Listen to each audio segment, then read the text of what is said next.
back in 1996. I'd worked for him for about 5 years at the University of Washington Medical Center. It was in October of 1996, probably about the middle of the month. I think it was around the 15th that Jonathan came into the office, and you could clearly see that something had happened to Jonathan, and he was, kind of subdued and quiet.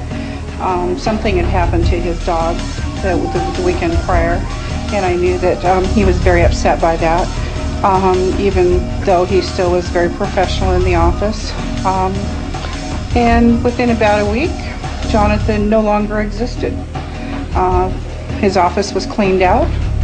The nurses on his staff were reassigned to other positions in the hospital, and were told, as far as we were concerned, that Dr. Jonathan Reed did not exist. He never worked at the University of Washington Medical Center, and it would be wise for us to adhere to that thought as well. Otherwise, we would no longer be working as well. There were no questions asked, no questions answered, and that's just the way it was. And it was like he was just completely and totally railroaded right out of the hospital. And the project that we were working on was closed down. The patients were sent to other doctors in the hospital.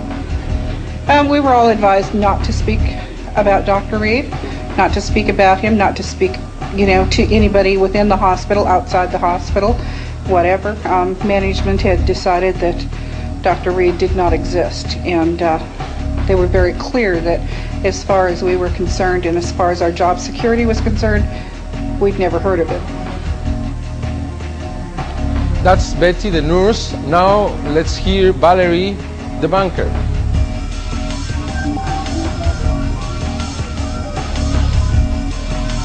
For many years I was in banking. Probably 20 years I was a banker in various aspects of banking. Dr. Reed was a favorite among all the tellers. I mean, he came in and he would often bring his dog, because we gave dog biscuits out to dogs in the drive up to keep them, and so his dog Susie loved coming to the bank. He couldn't drive anywhere near the neighborhood even if he didn't want to make a transaction. And he came in once or twice a week, sometimes more. And over the years I did a lot of transactions with him as I moved up in the bank. Loan payments and deposits, and he always had a good account. He had a lot of money. There came a day when we were called into a meeting and we were told that we didn't know him. If anybody asked about him, we never knew this customer. And of course in banking there's a huge confidentiality anyway, and so we thought, doctor, maybe it was a suit, of course we wouldn't talk about him. No, we didn't know him. There never was a person. And I went to check his signature card. I knew all his paperwork, and I knew none of it was there. Nothing. It had been there the night before, because I had been looking at loan payments and when they come due, and I knew that I thought that he had one coming due. And oftentimes we did a phone transaction to automatically transfer, and just preparing, and it was all gone, everything. And I basically got in trouble because they said he didn't exist, and I said he did exist, and what was going on, and this was against the law. And they said that if I wanted to work in any sort of banking, that he did not exist. And what didn't I understand? After a while, Jonathan contacted me. As I said, we became friends, and I was very concerned. He contacted me, and we met,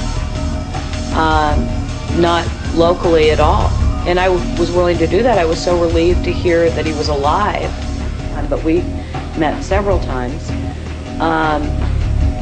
So when I went back, I took on the bank. I mean, I let them know that I knew they were lying.